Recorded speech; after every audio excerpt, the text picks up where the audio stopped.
Today on Something You Should Know, some wonderful words of hope and inspiration from Mr. Rogers, just in time for the holidays.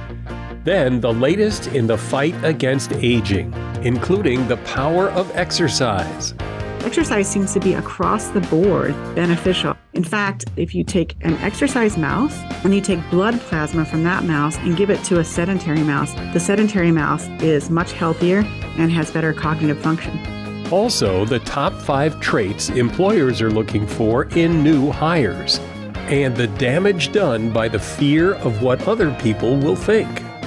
Most of us really understand what it feels like to not go for it, to play it safe, and in return play it small so that you're not rejected. And so much so that I think it's one of the greatest constrictors of our potential. All this today on Something You Should Know.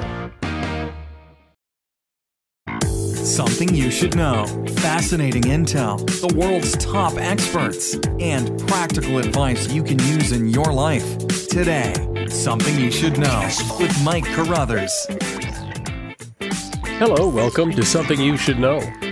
This is the time of year when we speak of hope for the new year and helping others. So let me share some great words of hope and caring from the beloved Mr. Rogers, from The World According to Mr. Rogers. He said, "It takes strength to face our sadness and to grieve and to let our grief and our anger flow in tears when they need to." He also said, "Most of us, I believe, admire strength. It's something we tend to respect in others, desire for ourselves, and wish for our children. The really important great things are never center stage of life's dramas. They're always in the wings." He said, "When I was very young, most of my childhood heroes wore capes, flew through the air, or picked up buildings with one arm. They were spectacular and got a lot of attention.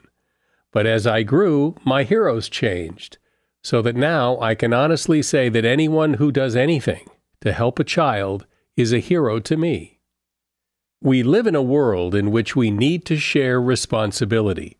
It's easy to say, it's not my child, not my community, not my world, not my problem. Then there are those who see the need and respond.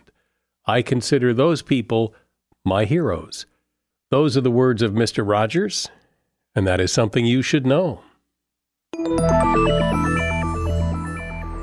Can you really significantly make it so that you live a lot longer than you would otherwise? In other words, is all this talk of diet and exercise and what seems like sacrifice really going to dramatically lengthen your life and keep you healthy? In short, is it all worth it? And if so, what should we be doing to get the most bang for our buck? Well, here to discuss and reveal the very latest research on aging is Colleen Murphy.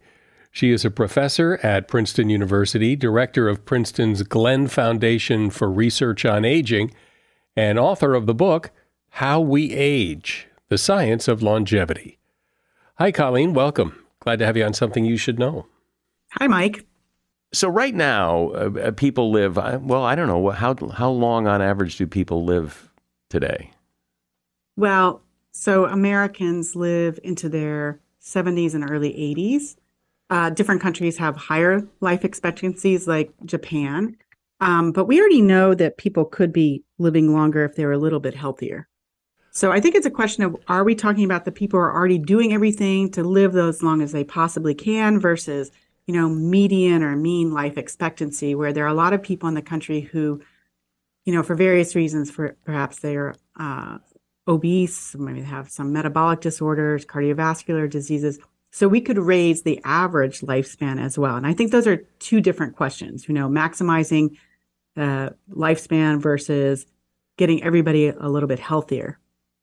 Yeah, but there is some sense, I think, whether right or wrong, that people have is, when your number's up, your number's up, that you could live a pretty healthy life and die sooner than somebody who doesn't. So it can't all be up to your lifestyle, and it's got to be other thing. And plus, you could get hit by a bus. So I mean, you know, you never know. Actually, one of the reasons when I get asked what I do, I never say because I am very worried about getting hit by a bus the day after I say something like that. So, but your point is well taken.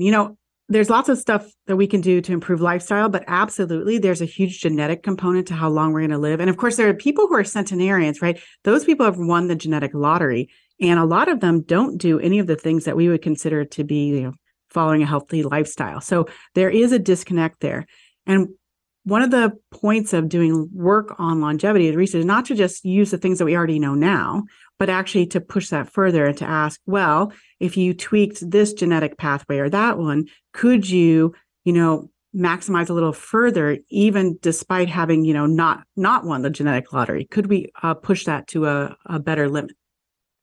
So when we talk about aging, getting older, and age, that aging is a natural result of getting older, right? Right, inevitable. Right.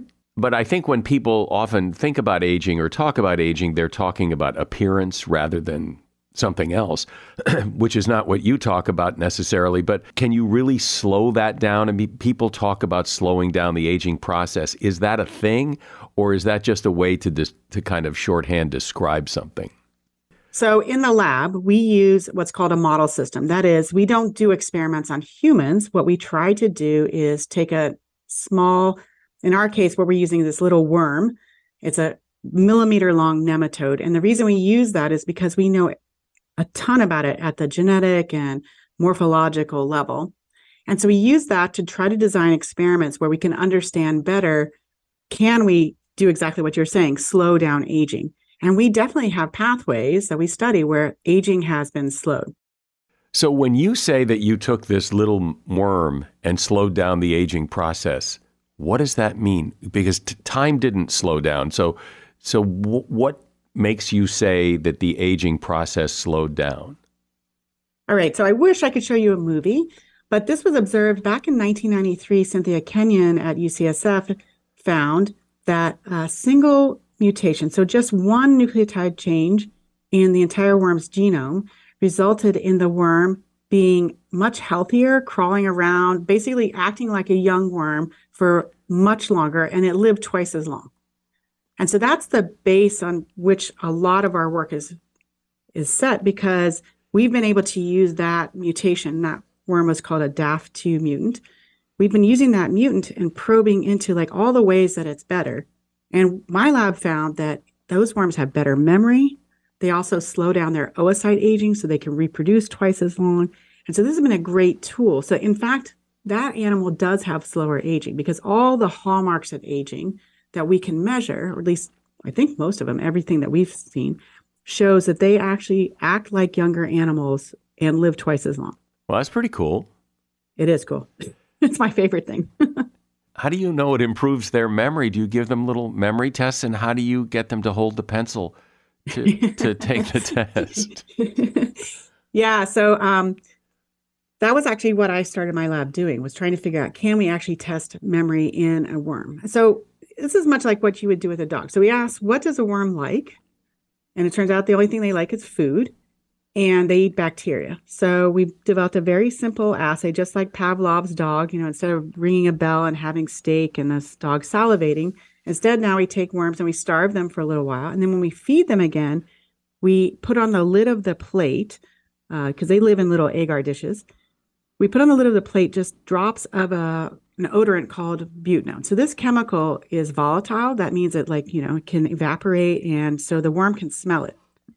And we already knew that the worms could smell this odor, butanone, but they don't care about it. To them, it's neutral.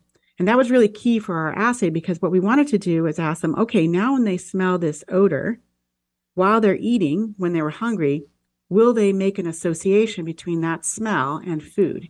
So the next time, we can let them sit with this, carry out this learning process.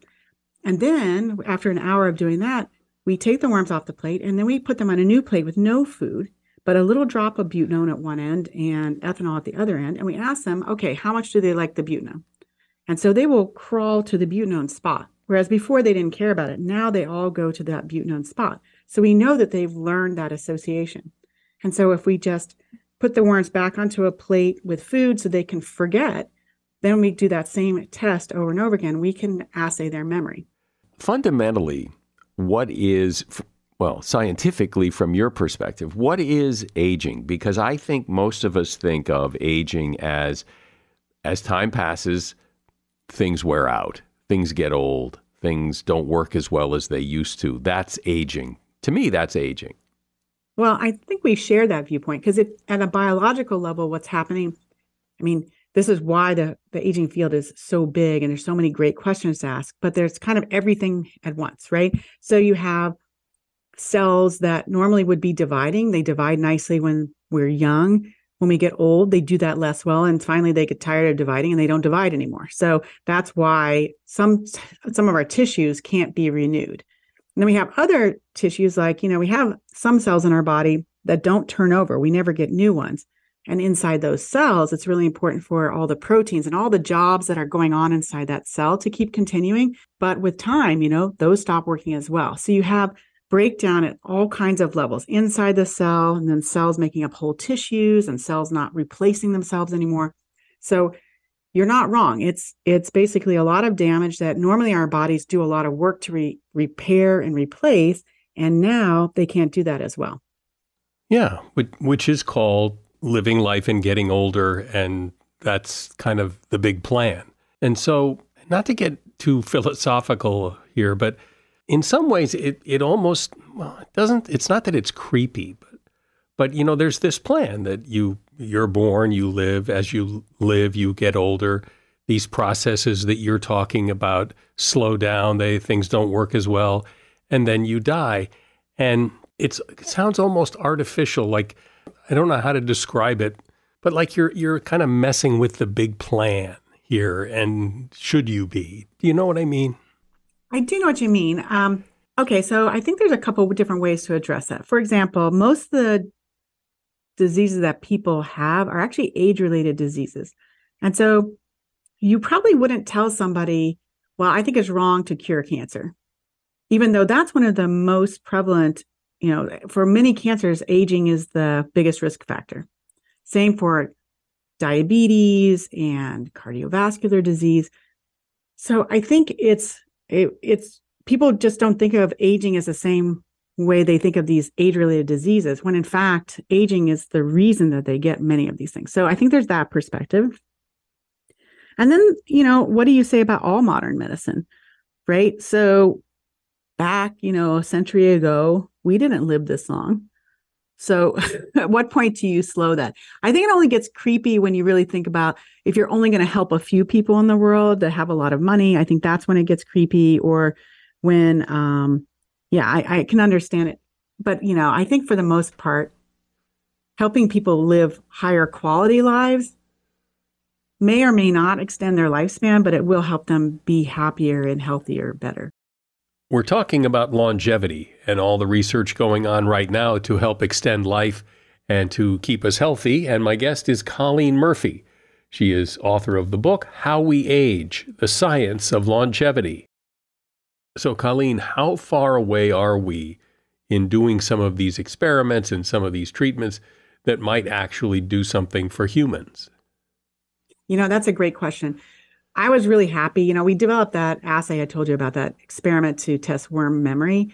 So we got a collaborator of ours at UCSF, Saul Villeda. They did an experiment where they took the same protein that we had found to be really important for extending memory in these old worms, and they put it into old mice and got the exact same effect. So these old mice had better memory. And to me, that was like such a gratifying moment, because it suggested that, okay, now we really have it. We know something where we can extend mouse memory. And because that is so well conserved with humans, there's a chance that if we use this then as a target to develop a drug, that could be something that would help older people maintain their memory. And the mice that we were using were 2 years old, which it's estimated to be about like a 70 or 80-year-old person. And so you can imagine there might be, you might take a drug that would help if you're starting to notice that you're losing your memory. That would be a good thing. So I think that's where our work is headed. And that research is being done by a lot of different people in the field. Are we decades away, centuries away, years away? Less than decades. And I think that there's an important point to make as well, that it's kind of the reverse. We've done all this work on aging and we know what slowing age-related declines would be, but there's also something really important about, these drugs that are being used to treat obesity and diabetes. Those turns out, they're really great for treating cardiovascular disease. And my suspicion is that those are going to be some of the early lifespan drugs, because I imagine all the people who really were having trouble keeping their weight down and suffered from cardiovascular disease are going to live longer than if they had never taken those. But because they're lifespan drugs, or because they lost weight and their health improved and now they're living longer? Well, okay. So it seems, here's the thing. The things that are considered lifespan drugs are all going to do something to affect some sort of system or disease in the body, right? And obesity, cardiovascular disease, metabolic diseases, those are all things that are really critical in determining lifespan. So it's all kind of the same thing. I think that's what I'm saying. I think it's almost like a false dichotomy to say this is a lifespan drug and these over here are like obesity drugs. I think they're all going to like blend into one another at some point.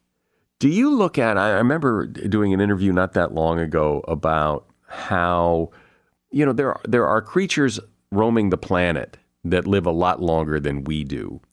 And one of the things they seem to have in common is that they live slower than we do. Turtles go very slow. And is that something research looks at or not? Yeah, no, people have looked at those. So in particular, I think examples like the Greenland shark, right? So that lives in these cold waters and lives about 500 years, and clams and things there. So there are some organisms that seem to have a long lifespan, perhaps tied to their slower metabolism. But there's also mammals. They don't have slower metabolism necessarily than we do. And so there's all different types of ways to live longer that people are looking at. But it does seem like we all have our own, factory installed equipment. We are who we are. I mean, you could try to extend the life of a fly that lives a week or two, but how much longer? I mean, a fly's a fly. You can only do so much, and we're human. You probably only do so much, it would seem. Or is this an open-ended, someday we're hoping we'll all live to be 1,000 years old? I really want to fight against the latter idea. We're not really trying to develop drugs to help people live to be 1,000, right?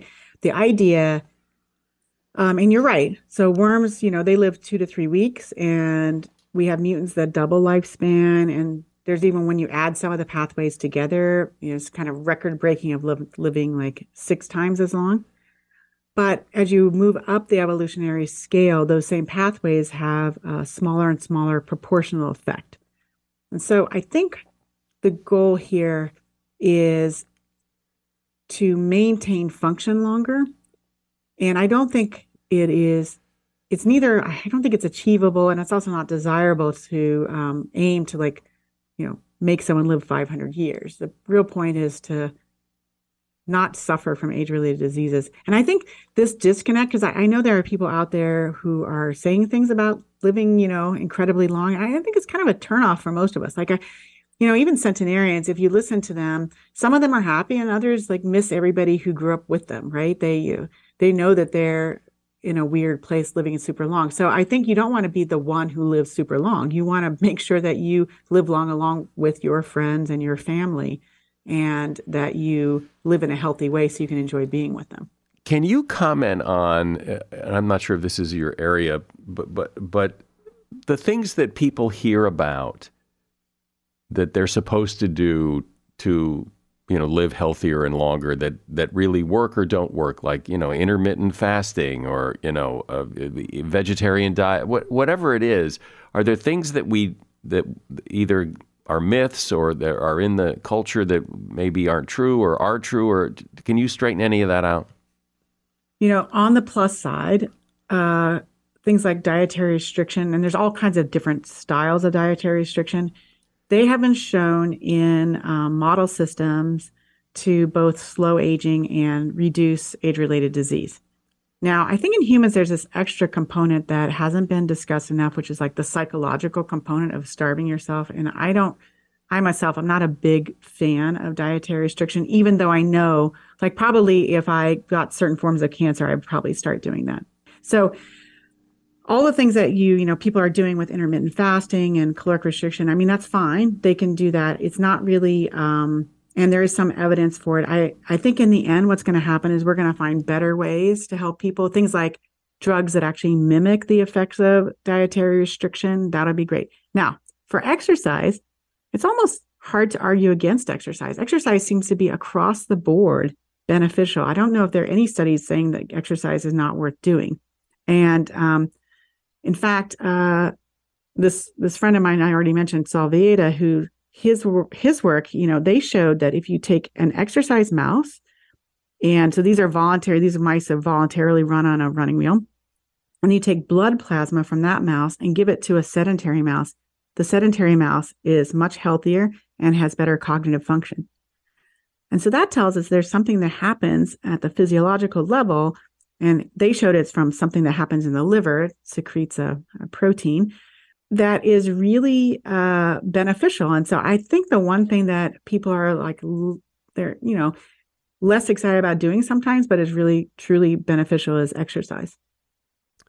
Well, there is that attitude element. You hear people talk about age is just a number and you're as young as you feel. But when you look back over the last several generations, people seem to fight becoming an old person in the sense that they don't assume the role so quickly.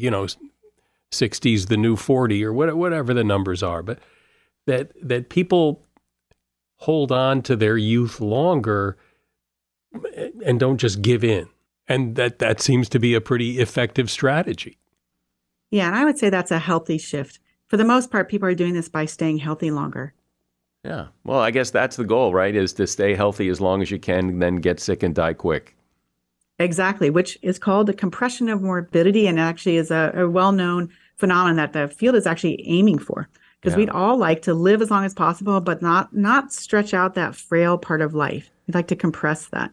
Well, from listening to you talk, it seems the whole process of aging is perhaps more complicated than people think. And there's a lot of different fronts on which to fight the fight to turn back the clock. I've been talking to Colleen Murphy. She is a professor at Princeton University and author of the book, How We Age, The Science of Longevity. And there's a link to that book in the show notes. Great, Colleen. Thanks for being here. No problem, Mike. It was fun to talk to you. How many times in your life have you not done something, not applied for that job or asked that person out on a date or not spoken up in a meeting, not done who knows what, something important to you that you didn't do because you were concerned what other people would think, especially if you failed? There probably isn't anyone who can't relate. And yet often you hear people say things like, well, I don't care what other people think. But clearly we do. And maybe we care a little too much about that. Here to discuss the problem and what you can do about it is Michael Gervais. He is a high-performance psychologist. He's host of the podcast Finding Mastery and author of the book, The First Rule of Mastery, Stop Worrying About What People Think of You. Hi, Michael. Welcome to Something You Should Know. Thank you for having me. So what is this fear of what other people think? Why does it have such a strong hold on people? And how strong a hold does it have? I think that it is a hidden epidemic that we don't talk about enough, but I think most of us really intimately understand what it feels like to not go for it, to play it safe, and in return, play it small so that you're not rejected, so that you maybe have a better chance of being accepted by other people. And so much so that I think it's one of the greatest constrictors of our potential. Where does that worry, that fear of other people's thinking, where does it come from? Is it just part of being human, or is it a learned thing? Well, to our best abilities, when we think about how our brain works, it is optimized for survival. And when I talk about the brain, I'm talking about the 3.2 pounds of tissue that sits inside your skull, the mass that is chemical and electrical and has tissue and a relationship that gives us our sense of how to navigate the world. And I'm not talking about the mind yet. So the mind is the software that runs the hardware. Okay. But if our software is not optimized, if it's not upgraded to meet modern challenges or to work in a way that is aligned with purpose, the hardware is going to run the show. The hardware meaning the brain. And go back, a couple 100,000 years ago, and if you and I were in the tribe and we were kind of knuckleheads and we would show up and we'd be sloppy with the way that we would handle our business, or we were constantly saying stupid things, or we were letting other people down on timeliness or performance standards, or if we went hunting or we had to go gather firewood or whatever we were doing and it was substandard of an output, the elders of the tribe at some point would be like, Mike, I'm so sorry, but you guys got to go. So that rejection, that being kicked out of the tribe, was something that was a near death sentence. And that was a couple 100,000 years ago. And now rejection is not a near death sentence, but we haven't changed that programming. So the brain still responds to the potential of rejection as if it is one of the most dangerous things that could happen. And that is one of the more unexamined 200,000 year ago programming that we're still experiencing in modern times, but we haven't really brought it to the surface. And the last couple of years of mine has been to really examine what is this process and how do we work with it, and how can we find some relief and some optimization by better understanding this deeply ingrained programming to fit in, to belong, because at the deepest level, belonging is safety. And at the cost of it is that we end up living life on their terms, not ours. And that's why you didn't ask that girl out in high school and always wonder what would have happened if you did. How did you know? Did you know her too? Yeah. Same thing. Yes, of course. But in high school, there was that guy, Mr. Confident guy, who had no problem asking her out and got a date with her. Yes, of course. Their confidence is a trainable skill. Now, that doesn't mean that everybody that is authentically confident trained it. They could have had great teachers, and those teachers could have been parents, uncles, aunts, coaches, fill in the blank. But it is a trainable skill. And most people don't know how to train confidence, and they just kind of look at other people that are confident and want to label them as being arrogant, maybe, and or think that they're just kind of lucky. But that's something for them, not for me. But come to find out, confidence is a trainable skill as well. It does serve a purpose sometimes to be careful what you say or do, because other people's opinions do matter. I mean, sometimes they really do matter. And so, would you agree with that? I would 1,000% agree. I think that some people's opinions hold great power. It would be quite callous to think that the opinions of others are just an opinion and don't actually influence the way and the direction of our future. Your supervisor, the coach that you're playing for. There's so many people in our lives that have incredible power from their opinion. So yes. So how do you determine, when it's okay to not worry about other people's opinions and when you do, or is it usually fairly apparent? No, I don't think it is apparent. Unfortunately, I'm going to give you a piece of research that is not, people don't like to hear this. And when I say it, you might go, oh gosh, that's terrible. Or you might say, yeah, I know that's true to me too. But some of our closest people in our lives, they have an opinion about who we could become, about the choices that we make, the behaviors that we take, and they don't necessarily want the best for us. What they want is to feel comfortable. They want us to be in our station in life. They want us to be exactly who we are now, not exponentially better, not going from $100,000 a year to 100 million, because we might leave them behind. We might create an environment where they don't feel as good about themselves because they're doing pretty good relative to you. And so sometimes the people that we think ought to be the opinions that matter are actually the ones that are keeping us stuck. So the deepest way to think about whose opinions matter is to have at least two criteria. And I think about it like a round table.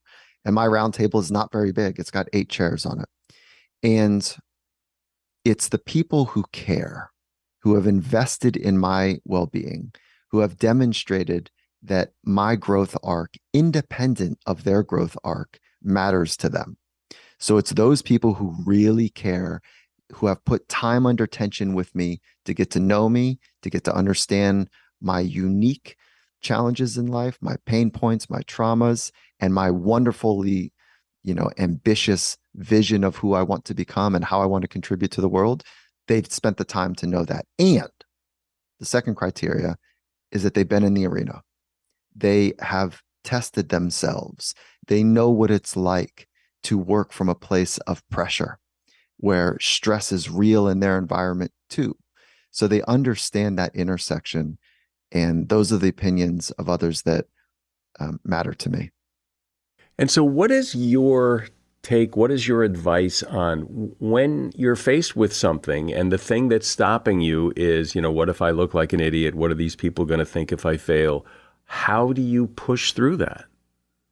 The first order of business is awareness, how your thoughts and emotions work together to influence your behaviors, how your thoughts and emotions and behaviors work together to influence your performance, the way you're expressing your ideas, emotions, and behaviors. And so that's where we need to start, is increasing awareness of how we work from the inside out. So there's 3 best practices, those best practices that hold up in the laboratory of research, as well as on the frontier of high stakes, high pressured environments: mindfulness, journaling, and conversations with people of wisdom. Those 3 are the best practices that we know, that those hold up the best when it comes to increasing awareness. From that, once you are aware, then you've got some decisions to make. And the question that you're asking is, how do we push through it? I don't think we push through, we work with. So we become aware of the triggers, we become aware of our reflexive response, and then we decide from that place. Once we're aware, it's like now we realize there's a fork in the road, and which direction am I going to move forward with? And so that's the difference between reflective reactions versus contemplative responses. It's just that nanosecond of awareness that gives you a path in the direction that is closer aligned to the person that you want to be. So can you give me an example, either from your life or from your research, or what, just like kind of how this works? I'll give you, actually, instead of me being analytical, I'll tell you exactly how it shows up for me. We're in the holiday season right now, and there is such a thing for me and for others called pre-party anxiety. So you're going to a place where you're going to see some people that you know and some people that you don't know, and you can feel that sense of anxiousness just walking into that environment. So there's also a parallel path that you could take where you're walking in and you're excited and you're feeling generative and you're curious about catching up with people. So let's call it path A and path B. Path B is that generative excitement, and path A is that nervousness. Well, that begins in your closet and it begins well before that, but we'll just start at the closet. When you're going and picking out your clothes and you're making some decisions about what are you going to feel comfortable in, path B, as opposed to how will Susie or Xander or Johnny like the clothes that I'm wearing? Am I going to show up in my best because it's going to look a certain way? And am I going to wear that watch because it's my best watch? Or am I going to wear the watch that feels comfortable to me? So those are, path A, path B. And path A is really about a performance-based identity, is that you have to look a certain way and you have to perform in a certain way relative to other people to be okay. And as long as I can outperform somebody else, then I'm okay. But if I'm underperformed or I'm not showing up in the right way and they are judging me or potentially rejecting me, or they're accepting me, then I'm okay. Like I'm in the right slipstream, but it's contingent on them. And so I shape shift to be okay in front of them. Call that again path A. Back in my closet, and I'm choosing clothes that feel comfortable, that feel celebratory, that whatever. And I'm walking into that party, and I'm saying to myself, "Oh, I can't wait to catch up with. I can't wait to see how, Roger's thinking about this new venture that he's doing or whatever." So it's a whole different way of going, and that is purpose-based identity. So the from to here is from a performance-based identity. And Mike, most of us in the Western world have a performance-based identity. And it makes perfect sense because we live in a outcome and performance obsessed world. So it makes perfect sense that from a young age, we start to figure out who we are is really how well we're able to do something. That is why public speaking is one of the great dangers and great fears in the Western world, is because it's all about how you perform, as opposed to an environment that is more purpose-based. And a purpose is like, it's something far greater than you. It's not a reflection of you. It's that you're contributing to something in a meaningful way. And all of the greats, all of the historical greats, and I'm not talking about the high performers in the NBA or NFL. I'm talking about the real changers across the planet that have made a difference. Most of them are purpose-based, that they are fundamentally committed to a purpose larger than them. Think about Mother Teresa, Mandela, Gandhi, Jesus, Buddha, Confucius, Dr. King. Keep going down the list and you'll say, I see the common thread there. So I think people have heard this thing about the spotlight effect, that we worry about what other people think when oftentimes they're not thinking anything. They're not paying attention. They're more worried about what you think of them than they are about what they think of you. Talk about that. Cornell professor Thomas Gilovich and his colleagues, they devised a social experiment, and this was back in early 2000s. And it was to see whether people are really observing and judging us at every turn. And so what he did is he gathered 100 college students and he entered them, and just kind of put them in a room. And then he had a handful of folks that he gave in a separate room these really ugly t-shirts. And it was a photo of the pop singer Barry Manilow that was on the front of it. And the students that were wearing that Barry Manilow shirt were like, "Oh God, like you want me to walk in there with this?" And yes. And then they just went through a series of, experimental questions saying, how many people do you think in the room of your friends, the room of 100 people are going to notice? And then they asked the people in the room, like, how many of you actually noticed what the shirt was that, the person that walked in the room was? Come to find out, is that we over predict how many people pay attention to what we're actually wearing and doing and thinking by the order of about 50%. And so the takeaway, that what he dubbed the spotlight effect, is that we walk around thinking that they are looking at our hair, that they're looking at our clothing, that they're focusing on, what we're doing and saying, when in return, they're actually focusing on their hair and their clothes and what they're about to say. And so we are walking around with our own spotlight because we are, again, go back to almost the first point, is that our brain's mechanism is designed for survival, our survival, not the survival of our friends necessarily. So that's where the spotlight effect comes from. We're these selfish, self-focused, a bit narcissistic, and I say that in a non-clinical way, but self-absorbed approach, trying to figure out how to be okay in social settings. And so the fun takeaway is that most people are not paying attention to you. Grandma had this kind of right, is that they're focusing on themselves. So maybe just drop the whole drama here and right. Know that you're okay. You've mentioned it a few times, so I'd like to really drill down and make sure people understand the distinction between a performance-based identity and a purpose-based identity. A performance-based identity, the definition is I am what I do and how well I do it relative to you.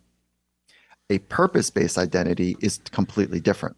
It is focused on what is my reason for being here and how well am I able to contribute to that? So how do you crosswalk the two? Again, it begins with awareness. And if you think about the things that scare you, the things that threaten you, the things that create anxiety, is it that your purpose is going to be compromised, or is that you're going to look a certain way and that you're going to get kicked out of the tribe, or you're going to get fired or thought less of? So if you are on that performance-based side, which is what I just described, then it begins with kind of pushing your chair back from the table and taking a couple deep breaths, literally, but figuratively as well, and just thinking, like, what am I doing with my time here? And that's a very big question. That is a rite of passage to modern day adulthood. What is my purpose? What am I doing here? Now, there is a science underneath of it. So for purpose to be true, purpose needs to have three factors. The first is that it has to matter to you. Nobody can give you purpose. It's something that is uniquely special to you. So that's purpose, the first part. The second part is that it's bigger than you. It's something that you can't solve on your own. It's something that extends beyond your capabilities alone. So it's big, it matters. And the third leg is that there's a future orientation, meaning that you can't solve it today. It's something that takes time under tension even. So those are the three. And if that feels too big, like, oh my God, like I've been thinking about that question my whole life and I'm not going to do that. Like I don't know where to start. You can start by thin slicing this practice. And you would thin slice it by saying, well, what is my purpose today? And you wake up in the morning and you just say, like, what is my purpose today? And then as you get better at that for, I don't know, a couple of weeks, you then extend it out. What is my purpose for this month? What is my purpose for this next quarter, for the next 6 months, for the next year? And then you start to just practice it. And over time, it does get a little bit more simple and a little bit more clear. And just like, so I come from the world of sport and, high performing sport. And what I just described is how we practice every skill. We start in a calm, controlled, simple environment, and then we layer on top of it more speed or more accuracy or more pressure. And so we go from a calm, controlled environment to something that is open and wild and has high stakes or pressure. And we practice that laddering effect. And we realize like, oh, it starts to break down. Let's say it's a scale of 1 to 7, 7 being the most stressful, the most consequential or pressure packed. And our ability to be proficient breaks down at step or condition 3. So calm is 1, a little bit more intense is 2. And so 3, we start to see some inconsistencies. Oh, okay. Well, now we break that down. What is happening? Like, what do I need to specifically get better at so that I can be great at that skill? And it's the same here in purpose, which is start in a calm environment and then start to practice being connected to that purpose throughout your day. And you'll find the days that you're tired or the days that have a little extra stress or the days that you didn't kind of find a way to be connected to your purpose, that there are some common culprits that hang out there. And that's where the conversation with people of wisdom and journaling and mindfulness can also pay dividends to be more clear. So this is a practice, Mike. Well, this is such an important topic, especially this time of year, as we wrap up one year and look into a new year, new goals, new opportunities. And I think your comments in this discussion help remove one of the roadblocks to people's success in achieving those goals, which is worrying about what other people think. I've been talking with Michael Gervais. He is a high-performance psychologist. He is host of a podcast called Finding Mastery and author of the book, The First Rule of Mastery: Stop Worrying About What People Think of You. And there's a link to that book in the show notes. Thank you for sharing this, Michael. Yeah, thank you. With a new year coming soon, maybe you're thinking about a new job or a career change. And if so, Forbes magazine has a list of the top 5 personality traits employers hire most. At the top of the list is professionalism. Do your research, dress the part, and act professional. High energy gets hired next. Don't overdo the energy, just be sure you're enthusiastic and know your stuff. Confidence is a must. Your potential employer will notice, for example, how you enter a room, how you extend your hand and make eye contact. Self-monitoring is a sought-after trait. You'll need to show what you've accomplished and learned on both your resume and during a face-to-face interview. And intellectual curiosity is another big personality plus. Show your passion for learning new things and be prepared for some interesting questions. And that is something you should know. A reminder, as you're doing things around the holidays and need some company, we have a whole big catalog of back episodes of this podcast that I know you would enjoy listening to. So please take a look at all the back episodes. I'm sure you'll find some you'll find really fascinating and give them a listen. I'm Mike Carruthers. Thanks for listening today to Something You Should Know.